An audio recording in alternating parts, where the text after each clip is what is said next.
한국은 껌이지. 이제 한국은 끝이야. 크크. 최근 일본 최고의 프로듀서가 대대적인 투자를 통해 뽑은 그룹이 한국 타도를 외치고 있습니다. 노래와 춤 실력이 출중한 그룹은 지구상에 이들밖에 없다는 일본 방송사의 황당한 발언. 그런데 이 그룹을 본 해외 네티즌들이 너희는 한국 발끝도 못 따라가 크크 라며 제대로 참교육했다는데요.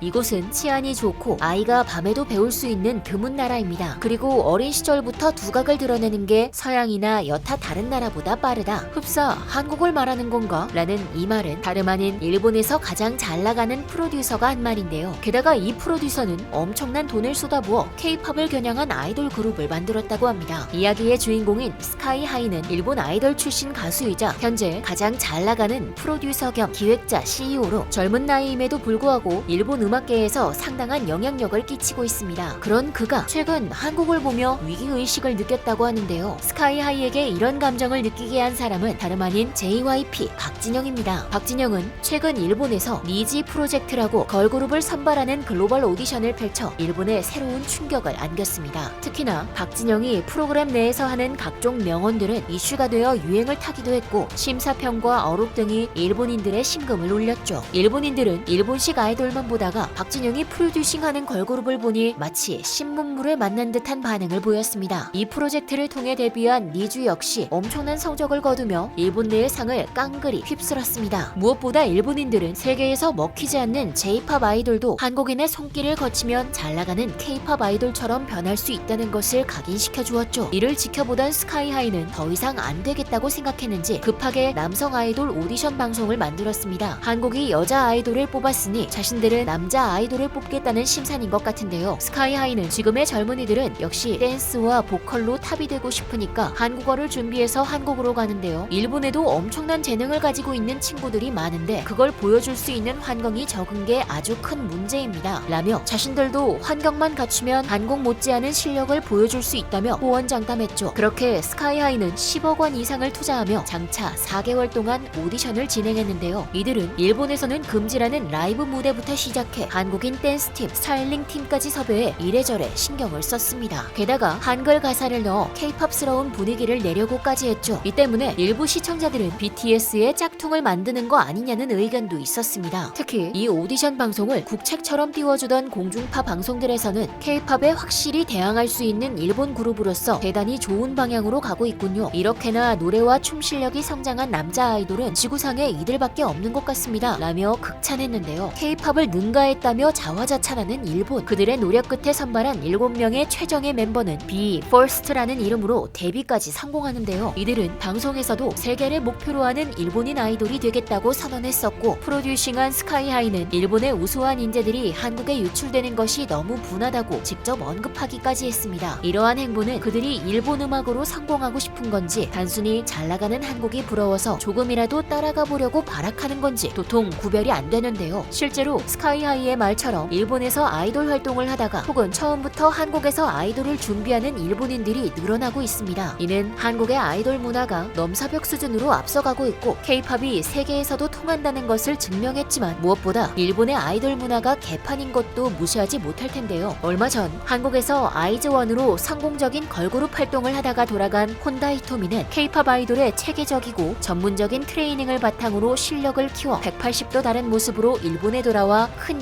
인기를 끌었지만 곧바로 최악의 경험을 했습니다. 그것은 바로 예능에 나와 앉은 채 멀리서 엉덩이를 들이밀고 다가오는 남성을 가장 가깝게 멈추는 황당한 게임에 참여하게 된 것이죠. 혼다는 게임이 시작하자마자 바로 끔찍하다는 표정을 지으며 바로 스탑 스위치를 눌러버렸고 이윽고 분위기는 싸해져 버렸습니다. 이는 일본 방송에서 흔하게 볼 수 있는 광경이 아니었습니다. 한국에서 활동하기 전에 혼다였다면 아마 관심을 받고 싶어서 스탑 버튼을 누르지 않았을 수도 있겠지만 그녀는 이미 한국이란 선진 문화를 경험하고 왔습니다. 혼다가 한국에서 활동할 당시 방송에서 향기로운 향수를 만든 적이 있는데요. 그런데 일본으로 돌아와서는 이상한 남자 연예인의 엉덩이 냄새를 맡아야 하는 상황에 놓인 것이죠. 이뿐만이 아닙니다. 얼마 전 일본에 돌아갔다가 다시 한국에서 데뷔한 레세라핌의 미야와키 사쿠라 역시 사생팬, 동료의 뒷담화, 팬들의 이유 없는 비난 등 도저히 견딜 수가 없었고 그래서 10년이란 활동 시간이 무색할 만큼 한국에서 귀국한 지 단 2달 달 만에 일본 활동을 싹 정리해버렸습니다. 이런데도 일본에서는 최고의 환경에도 세계적인 가수가 나오지 않는다며 한탄하기 바빴죠. 참 황당한 사고방식인 것 같은데요. 앞서 오디션을 통해 데뷔한 BE:FIRST는 일본 내에서만큼은 흥행에 성공했지만 세계에서는 단 1도 반응이 없었습니다. 뮤직비디오 리액션 해외 유튜버들은 BE:FIRST의 노래를 들었을 때와 BTS 노래를 들을 때 완전히 다른 반응을 보였는데요. 일단 영상은 찍어야 하니까 일본 노래에 억지로 고개를 끄덕이는 그들이 불쌍해 보일 정도였습니다. 반면에 K-팝을 들을 때는 진심으로 음악을 즐기는 것 같았죠. 이게 지금 한국과 일본의 차이를 극명하게 보여주는 좋은 예시 같네요. 스카이하이는 최근 인터뷰를 통해 일본은 치안이 좋고 아이가 밤에도 배울 수 있는 드문 나라입니다. 그렇기에 일본 전역에 댄스 스튜디오가 있고 그곳에 다니는 아이들의 수준도 높아요. 라며 역시나 일본의 환경을 자랑했고, 이어 어린 시절에 눈을 뜨는 것은 일본이 서양이나 한국보다 빠르고 실력도 좋은데 세상에 나올 재주는 결코 많다고 할 수 없어요. 라며 말도 안 되는 헛소리를 해댔습니다. 한국과 똑같은 수준의 재능을 가지고 있음에도 성공하지 못했다며 억울하다는 스카이하이. 하지만 현실은 한국 아이돌 멤버가 일본에서 사진 찍은 장소가 지역 명소가 되는 상황이었습니다. 바뀌지 않고 바꾸려는 마음도 없는 갈라파고스화된 일본의 문화. 그들이 우리를 따라하든 말든 그것은 상관없습니다. 다만 제발 뭘 할 때마다 한국을 언급하지 말았으면 좋겠습니다. 부디 일본 아이돌로 세계에 진출해 자신들의 민낯을 하루빨리 드러내길 바랍니다. 지금까지 얼큰한 뉴스였습니다. 감사합니다.